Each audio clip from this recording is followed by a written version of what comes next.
पहाड़ियों के बीच एक छोटा सा गांव था जिसका नाम रत्नागिरी था। उसमें एक लड़का रहता था जिसका नाम रवि था। रवि अपनी मुस्कान और दयालु दिल के लिए जाना जाता था, लेकिन उसके अंदर एक और गुण था जिसे सब सराहते थे, उसकी बहादुरी। रवि सबसे लंबा या सबसे ताकतवर तो नहीं था, लेकिन उसमें एक साहसी आत्मा थी जो उसे दूसरों से अलग बनाती थी। हालांकि एक दिन रवि के सामने उसके जीवन की सबसे बड़ी चुनौती आ गई। यह तब शुरू हुआ जब गांव के बुजुर्गों ने एक खास आयोजन की घोषणा की, महान पहाड़ी दौड़। यह एक वार्षिक परंपरा थी जिसमें गांव के बच्चे पहाड़ी के शिखर तक दौड़ लगाते थे। जो भी जीतता उसे स्वर्ण पदक और गांव का हीरो का खिताब मिलता था। रवि हमेशा किनारे खड़े होकर उस दौड़ को देखता था, अपने दोस्तों का हौसला बढ़ाता था। लेकिन इस साल उसके दिल में कुछ बदल गया था। उसने तय किया कि वह भी इस दौड़ का हिस्सा बनेगा। क्या तुम सच में दौड़ में भाग लोगे रवि? उसकी सबसे अच्छी दोस्त रितु ने पूछा जब वे गांव के कुएं के पास बैठे थे। वह पहाड़ी बहुत ही खड़ी है और चट्टानें फिसलन भरी हैं। यह आसान दौड़ नहीं है। रवि ने आत्मविश्वास से सिर हिलाया, हालांकि उसके दिल में हल्की सी घबराहट थी। मुझे पता है कि यह कठिन है, लेकिन मुझे कोशिश करनी होगी। मैंने हमेशा इस दौड़ में हिस्सा लेने का सपना देखा है और शायद मैं शिखर तक पहुंच सकूं। दौड़ का दिन आ गया और पूरा गांव उत्साह से भर गया था। रवि शुरुआती रेखा पर खड़ा था। उसके पैर हल्के से कांप रहे थे। जब उसने पहाड़ी की ओर देखा, वह पहले से कहीं ज्यादा ऊंची और डरावनी लग रही थी।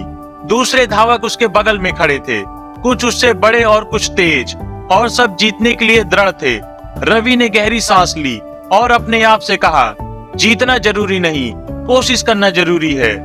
सीटी बजने के साथ ही दौड़ शुरू हो गई। सभी धावक तेजी से दौड़ पड़े और रवि हालांकि सबसे तेज नहीं था, लेकिन उसने अपनी गति बनाए रखी। जैसे जैसे पहाड़ी और खड़ी होती गई, कुछ बच्चे आगे निकल गए, लेकिन रवि बिना रुके एक एक कदम बढ़ाता रहा। उसके पैर दर्द करने लगे, लेकिन उसने हार नहीं मानी। आधे रास्ते में रवि के सामने पहली बड़ी चुनौती आ गई। एक संकरी पगडंडी जो ढीले पत्थरों और नुकीली चट्टानों से भरी थी, उसके सामने थी। दूसरे धावक उस पर आसानी से कूद रहे थे, लेकिन रवि थोड़ा हिचकिचाया। उसके दिल की धड़कन तेज हो गई। अगर वह फिसल गया तो क्या होगा? अगर वह गिर गया तो क्या होगा? तभी उसे एक जानी पहचानी आवाज सुनाई दी, तुम कर सकते हो रवि। यह रितु थी जो पहाड़ी के नीचे खड़ी होकर उसे प्रोत्साहित कर रही थी। अचानक रवि के अंदर एक नई ताकत और ऊर्जा भर गई। मैं कर सकता हूँ, रवि ने खुद से कहा। उसने सावधानी पूर्वक पगडंडी पार की, एक एक कदम ध्यान से बढ़ाते हुए।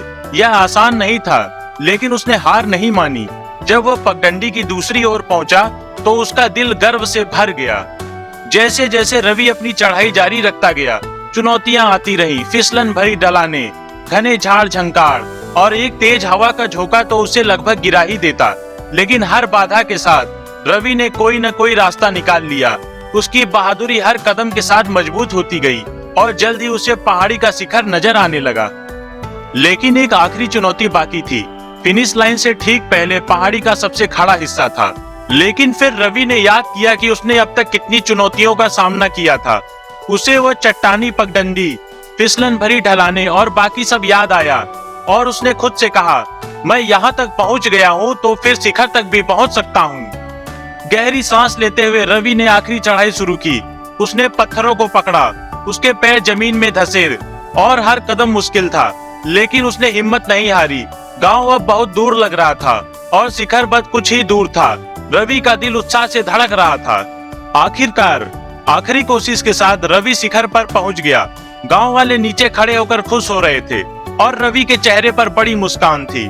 उसने दौड़ नहीं जीती थी, लेकिन इससे फर्क नहीं पड़ा। रवि ने अपने डर का सामना किया, जीवन के सबसे बड़ी चुनौती का सामना किया और पहाड़ी के शिखर तक पहुंच गया। पुरस्कार वितरण समारोह में बुजुर्गों ने स्वर्ण पदक विजेता को प्रस्तुत किया, लेकिन उन्होंने रवि के लिए कुछ खास रखा था। रवि, प्रमुख बुजुर्ग मुस्कुराते हुए बोले, तुमने हमें दिखाया है कि बहादुरी तेज या ताकतवर होने में नहीं है। बहादुरी कभी हार न मानने में है, चाहे रास्ता कितना ही कठिन क्यों ना हो। तुम सच में हमारे गांव के हीरो हो। और उसे भी एक बहादुरी का पदक दिया गया। रवि गर्व से चमक उठा और उस दिन से वह न केवल अपनी मुस्कान और दयालुता के लिए, बल्कि अपने साहसी दिल की ताकत के लिए भी जाना जाने लगा।